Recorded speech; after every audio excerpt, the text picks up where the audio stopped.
11 costumers, 1 fabric. That was the idea of the Kälkbraken challenge. With Cozy coming up, we wanted to do a fun challenge, and we figured that all using the same fabric but having free reign in what we wanted to make would be a really fun thing to do. So this challenge was born. The full reveal of this challenge can be found in the description down below, but this is my entry.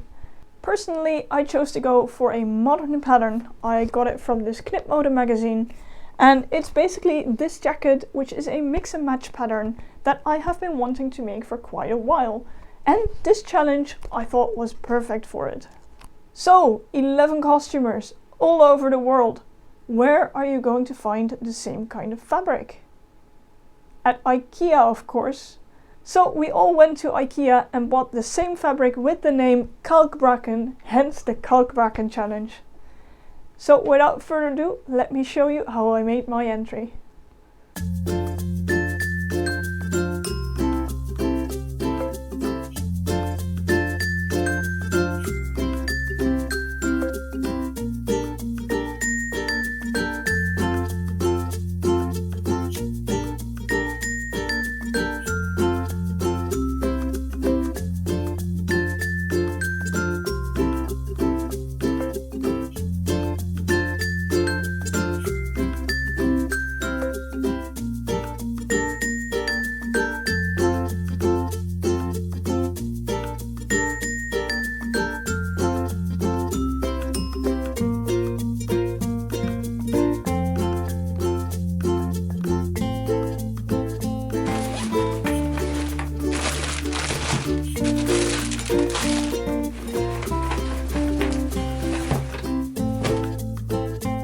So how to work with patterns like these.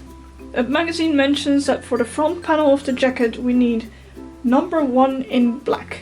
So here we have the big number 1 in black, and then we have this black line here, which is the line of the pattern that we need. Now we can just follow the line. And then you have all the multiple sizes. I know that the second line is line for size 36, which is the one that I need. So usually if I see a pattern piece like this, I just by hand with my finger trace the entire pattern piece that I'll need, just so that I know the general shape of the pattern that I'm going to need. And other than that, I also look at any other lines that I need. So in this case I will need the button lines. There is a straight grain somewhere here. Usually all the special markings are shown in the magazine itself as well. You can see here the interface line. You see here a small line at A, which is the line where the pocket needs to be if we want to add a pocket. We can see all the notches and that there are multiple markings for buttonholes. So we can find all of these markings on the pattern. Because this is a mix and match pattern, it's an even more difficult one as well, because there are markings here for all of the different types of jackets that you can make with this single pattern. But other than that, I think for the one that we're going to make, this is it. I see that there is a marking here and a marking there, which I will need to trace, and there is a notch here. So we will be tracing all of this.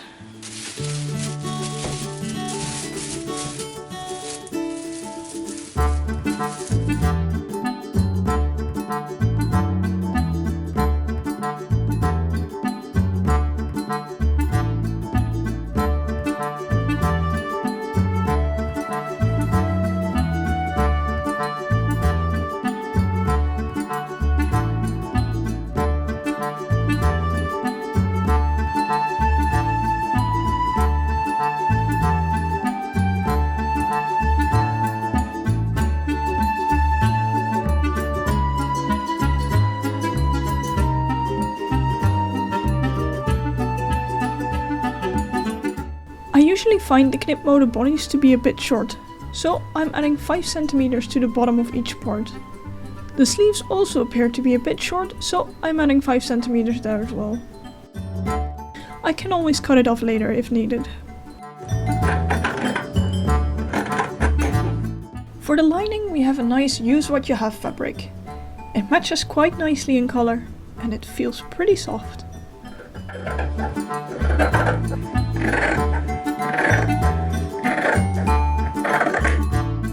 For this jacket I am going to attempt to pattern match the pockets.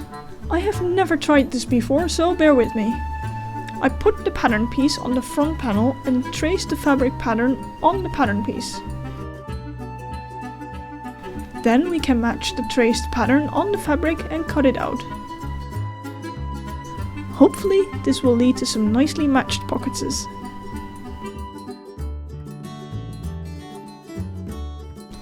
The pattern asks for interfacing on a few pieces. I will be using these scraps of iron-on interfacing as a nice use what you have. So I also don't exactly know what kind of interfacing this is, but this seems to work.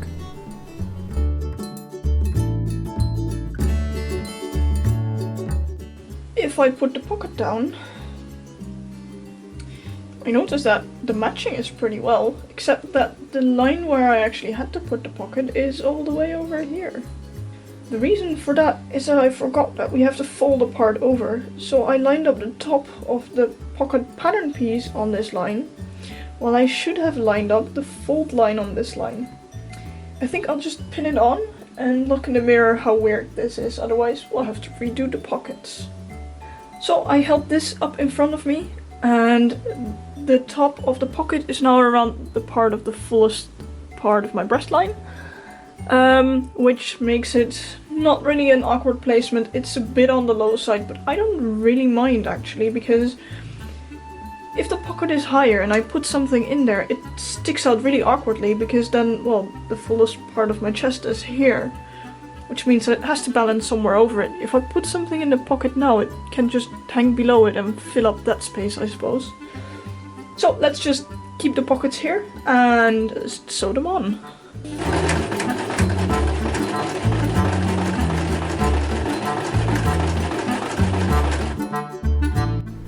Then we can start with the actual putting things together part. We can sew together the back, side, and shoulder seams, which I will all finish by cutting them to 1/2 centimeter, ironing it to one side, and then zigzagging them to prevent fraying. With the basics attached, we can start on the collar. Both collar pieces are sewn to the collar stands, after which the collar pieces themselves get sewn together.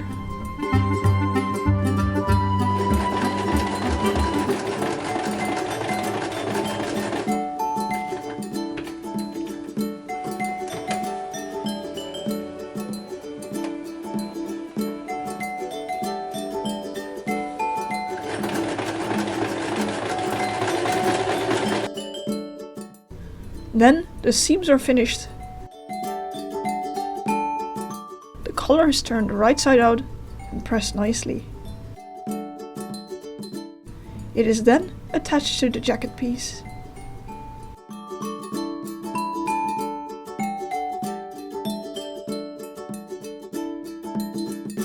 After sewing on the collar, it is time for the sleeves. The upper and lower sleeves are attached together and set into the jacket.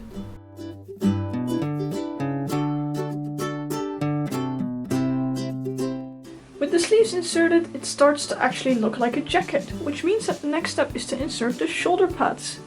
This is something I have never done before, but I think this should not be too difficult, because it's just line up the middle of the shoulder pad with the shoulder seam and then hand stitch it in place with a few stitches so it isn't too visible on the outside. So let's get to inserting these.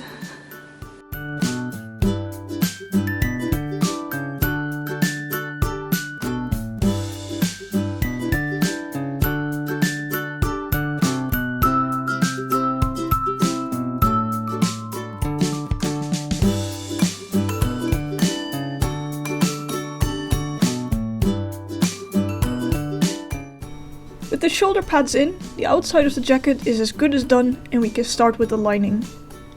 We can repeat most of the steps from the outside, starting with the back seam, the shoulder seam, and the side seam.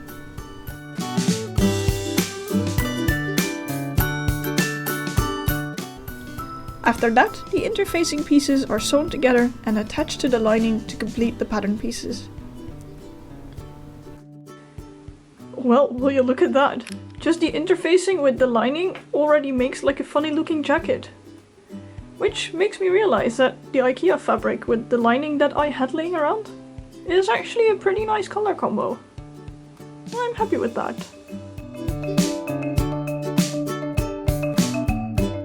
Then the sleeves are sewn together and attached to the lining in the same way as the outer jacket.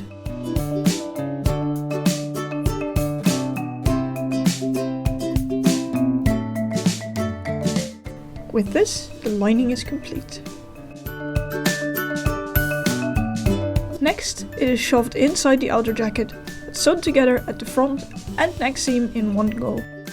Notches are snipped into the collar seam for smooth turning, and we can turn the jacket right side out. After which, it is time for another good press. The bottom is finished by turning the lining and the outer jacket seams over and folding them together. The intentional excess lining is folded at the middle seam. Then they are sewn together.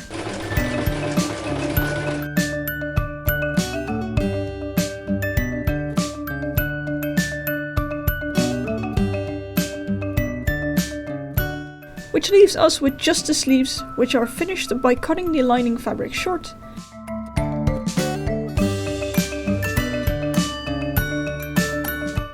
and double turning the outer fabric over the lining.